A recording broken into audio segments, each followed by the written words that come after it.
everybody, and welcome back to the HappyBitch Podcast. Holy shit, does it feel good to be back recording. Today we are going to be having episode 26. Got a cool little mic stand. I think this is either my first or my second podcast with it. Well, I've actually had it for since before I started the podcast, but I couldn't figure out how to get it to connect with my mic. It's hip-jibbed with a screw and it's not the right parts, but hey, fuck it, it works. So today's episode, if you haven't read the title, is about ADHD and life hacks for it.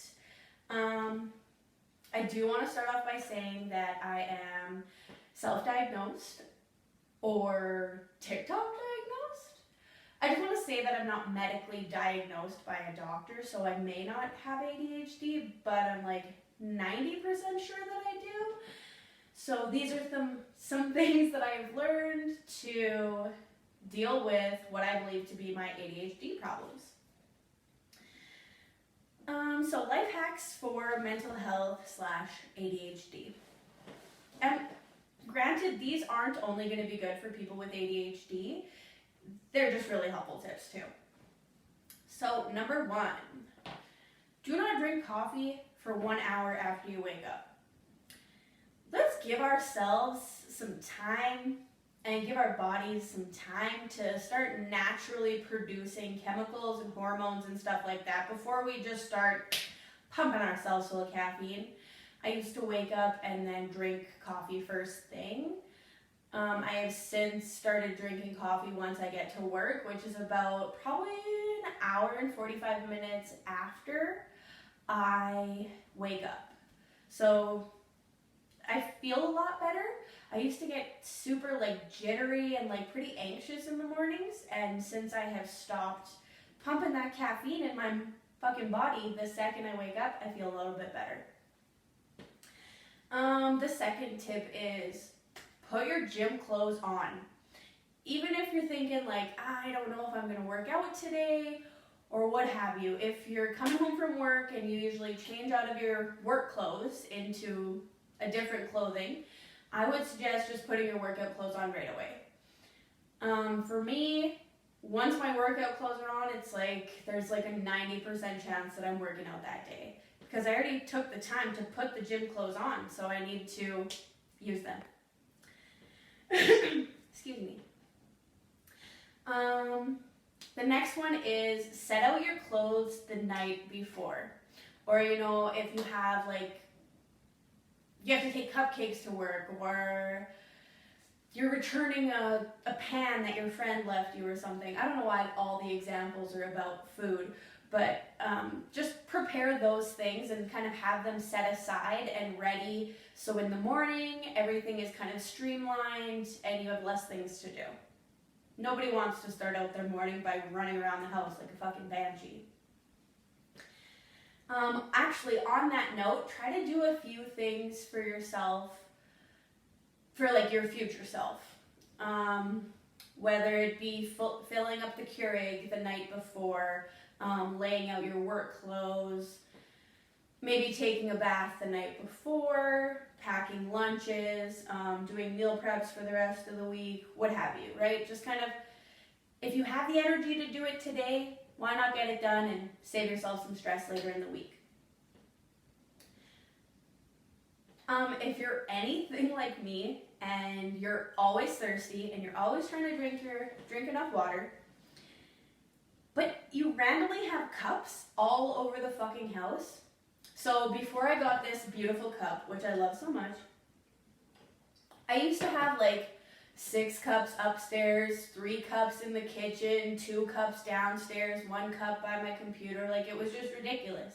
And I was constantly doing dishes. So my aunt had a cup like this, and I was really jealous. So I decided to get my own, and who would have thought? It saved me so many fucking dishes. I don't know what number we're on, but this is the next one. Stay active every day, even if it is just 10 minutes. personally for me, when I do my workouts, it's like signaling to myself, like, this is for you, this is your time, this is like to take care of your body, because your body takes care of you all the time. I try to work out like 4 days a week, sometimes more, sometimes less. And like, if I'm being honest, some days, yeah, I'm killing it, and I'm doing an hour of cardio, and I'm doing weights, and I'm dripping sweat by the end of it. Other times, I'm just slow walking on the treadmill and scrolling through TikTok. You know, it's not going to be the same every day, but I think consistency really is key. And I notice for myself that once I begin to sweat, that's when I feel really good, and it's just like, maybe it's like detoxing your body, getting out the bad sweat, and like rehydrating with water. Oh, also when I do my workouts, I make sure to drink like 1 to 2 liters of water, because you never want to finish your workout and just be fucking dehydrated. Next one I have on here is meditate.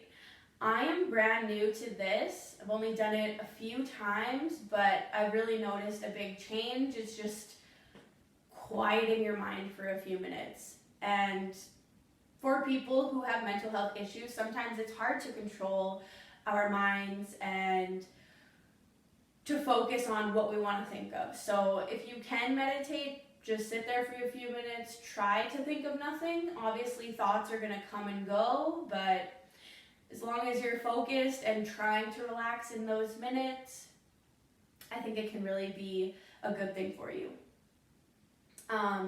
Also connected with that is breathing exercises. I kind of thought it was silly at first, but then once you actually try it, it's incredible how much better you feel. So one way I've incorporated breathing exercises into my daily routine is in the morning. The place where I work, we all have to do morning stretches. So I kind of turn my morning stretches into like a little yoga routine almost, throw in some deep breaths in there, you know, out with the bad energy, in with the good energy. Some people are going to think this is like silly and hoo-hoo, but if you're one of those people, you probably haven't made it this far in the podcast. So, yeah. The next one is routines. I read years ago that highly successful people have one thing in common, and that is routines. So I have been trying to stick to routines. Whether it be like an after work routine. I know personally for me, my routine after work is come home, have some herbal tea, if you know what I mean, and then I do my workout, I start supper. Usually when supper's making, my husband will get home, you know, we'll talk for a few minutes, we'll eat our supper, we'll watch some shows together, and then bedtime. Also, if I have any extra time, I do like to work on my creative outlets, which are photography and podcasting, obviously. If you want to check out my photography page, shameless plug, on Facebook, Odette Champagne Photography. Yeah. So the next one is get rid of your clutter. Mess equals stress. About 2 years ago, I stumbled across The Minimalist, and I've kind of been hooked ever since. I'll just give you like a small snippet of what a minimalist means to me. It's just, you're only gathering and consuming and saying yes to the things that you actually need, bring value into your life. Yeah. When you have too much stuff, your stuff starts to own you. Whether or not you believe this theory, this is what I think. So, you have 1,000 things. Your brain knows that you have 1,000 things, so it's like constantly thinking of those things. Some of these things need maintenance. What if these 1,000 things are vehicles, plants? Now your things and have things that you need to do for them. And you have to ask yourself, is this worth it? It's just about being more mindful and more intentional with our lives and what we are allowing to take up bandwidth in our brains, because we only have so much. It kind of leads into the next thing that I have written down here is start saying no to things that don't bring you joy. If it's not a hell yes, then it's a no. Maybe you feel like you have to go to a friend's baby shower. Guess what? You don't. There will be other people there. They probably won't even realize that you didn't go. And maybe your afternoon would be much better spent just relaxing and doing something for yourself. I just really think that we can all have a really good year if we're only saying yes to the things that we really, really want to do. At the same time, I'm not saying to stay in your house 365 days a year, because there's nothing you would rather be doing than staying in your house. Make sure you're taking time to get out of the house as well. I think I'm starting to rant a bit here, but let's keep going. So, one of the other things that really affect me in life is winter. It's fucking terrible.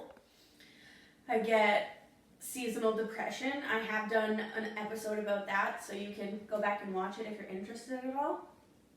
But so when winter comes, I don't get as much sunlight. I'm not in nature. I'm not touching the earth. We need to be connected with the earth. We all live on it. Like, stick your toes in the sand, go hug a tree, just be in nature and enjoy it. I saw this video once, and it was like, you should go for a walk once a day for 30 minutes. You should spend a weekend in nature once every 6 months. You should spend a week in nature once a year. Like, there's all these little stipulations of how much nature time you actually need. And for those of you who live in cities, it's not good. Get out in nature and enjoy it. It's so beautiful. The last little note that I have written here, I am sorry if my audio is all fucked up. I am not staying in the same spot. I would like to apologize to all my audio listeners if it's choppy. So the last one I have here is, instead of struggling to make ends meet, why not focus on having less ends to meet? That really hits home. Let me just say it one more time. Instead of struggling to make ends meet, why not focus on having less ends to meet? It is what it is, right? I think it just goes into my last few points of, instead of trying to juggle all these balls, just focus on the 2 or the 3 that really mean something to you. That will bring me to the end of my list of ADHD and mental health hacks. I did want to say that 2023, it's a new year. It is January 26th today. I'm not sure when I'm going to release this one. Probably pretty quick here. So it's 2023. I like to pick a theme for every year. So 2021 was the year of self-love, which was a fantastic year. I ended up getting my little heart tattoo as a reminder, I love you. From myself to myself, I love you. You should honestly say that to yourself all the time, because you should love yourself. 2021 was the year of self-love. 2022 was the year of financial progress. I wouldn't say I hit it out of the park like I hit 2021, the year of self-love, out of the park.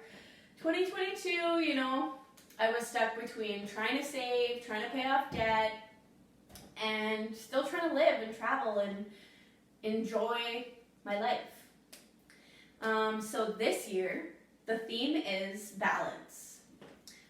Just basically want to find some balance in life and in everything, really. People with mental health problems really struggle with balance, but I feel like everybody struggles with balance. So, yeah, just trying to focus on balance, trying to find ways to get more things done in the day, and also take out some things that aren't really that important anymore. So I think that's the end of this episode.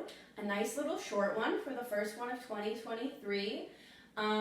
You guys are fantastic and amazing, and I want to say thank you from the bottom of my heart for fucking coming back and watching my episodes. You have no idea how much it means to me.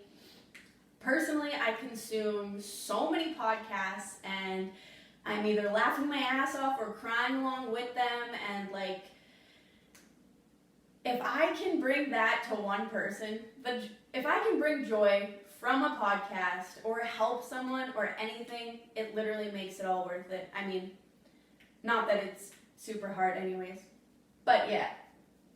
Thank you for coming to the podcast. I love you, my happy bitches. I'll see you next time. Have a great week.